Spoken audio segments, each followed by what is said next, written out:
আজকে আপনাদেরকে দেখাবো গাছ থেকে কিভাবে মধু সংগ্রহ করে এবং প্রসেসিংটা কি এবং কতটা কষ্ট করে তারা মধুটা সংগ্রহ করে। প্রথমেই খড়কুটো দিয়ে একটি মশাল তৈরি করতেছে, যেটি দিয়ে ধোয়া দিতে হবে। কারণ হচ্ছে আপনারা জানেন যে পোকায় কামড়ে কিন্তু অনেক সমস্যা হয়, যার কারণে একটি মশাল তৈরি করতেছে যেটি দিয়ে ধোয়া দেবে। এই মশালটি তৈরি করেছে খড়কুটো এবং সুপারি গাছের যে পাতা, সেই পাতা দিয়ে কিন্তু মশালটি তৈরি করেছে। এটি তৈরি করতেও অনেকটা পরিশ্রম। সর্বোপরি হচ্ছে তৈরি করতে সর্বোপরি হচ্ছে এই মধু সংগ্রহ করার জন্য কিন্তু খুব পরিশ্রম করতে হয়। তো ভিডিওটা দেখুন, সম্পূর্ণ ভিডিওটি দেখলে আপনারা বুঝতে পারবেন যে আসলে কিভাবে মধু সংগ্রহ করে।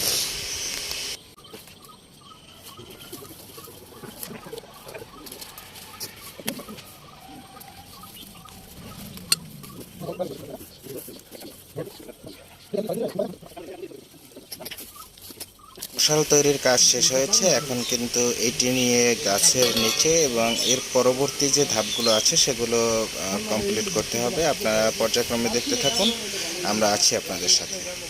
আমরা এসেছি, এখন গাছে উঠবেন রিপন ভাই কিন্তু এই যে আমাদের 4, 5, 6 এবং বিভিন্ন জায়গায় গিয়ে কিন্তু মধু সংগ্রহ করে।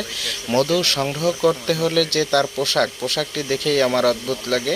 কারণ হচ্ছে তাকে আসলে চেনাই যাচ্ছিল না যে সে কে। এখানে আছে মামুন, বন্ধু মামুন কিন্তু আসলে নিচে বসে তাকে সহযোগিতা করে এবং তার যে সকল ইনস্ট্রুমেন্টগুলো কিন্তু মামুন গুছিয়ে দেয়।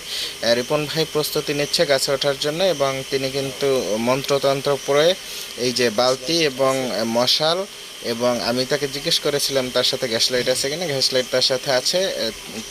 কাঁচি নিয়ে কিন্তু তিনি গাছের উদ্দেশ্যে উঠতে শুরু করছে এবং আমাদেরকে সতর্ক করে বলেছেন যে আমরা যেন দূরে থাকি, কারণ হচ্ছে গাছটি অনেক বড়, ঝাঁকি লাগলে মৌমাছি এসে আক্রমণ করতে পারে।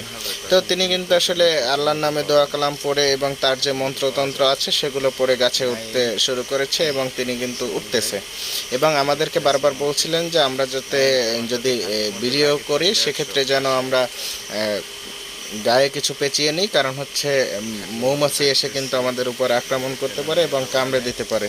তো সেক্ষেত্রে কিন্তু সে সকল প্রস্তুতি শেষে তিনি গাছে উঠতেছেন এবং গাছে উঠে কিন্তু মধু নিয়ে আমাদের কাছে আসবে এমনটাই আমরা প্রত্যাশা করছি। এবং নিচ থেকেই কিন্তু আমরা ধারণা করেছে, রিপন ভাই বলেছে যে গাছটিতে যে বাসাটি বেঁধেছে এটি প্রায় 1-2 মাস হয়ে গেছে, এটিতে 4-5 কেজি মধু হতে পারে। তো আসলে আমি একটি জিনিস